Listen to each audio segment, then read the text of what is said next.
Kapag nasa open parking yung sasakyan mo, kailangan mo tong Marsh Rodent Repellent, guys. Kasi ang purpose nito, hindi nito hinahayaan na yung mga daga makapasok sa engine bay natin para kumagat ng mga wires.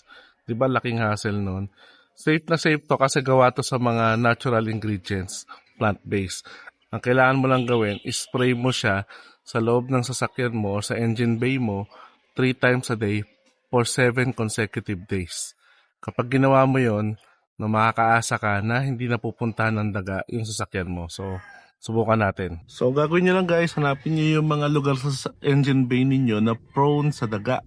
No, na ayaw nyo mapuntahan ng daga. So, spray nyo lang siya dyan. No, yan. Huwag kayong matakot kasi hindi siya harmful kahit sa mga pets. So, safe na safe.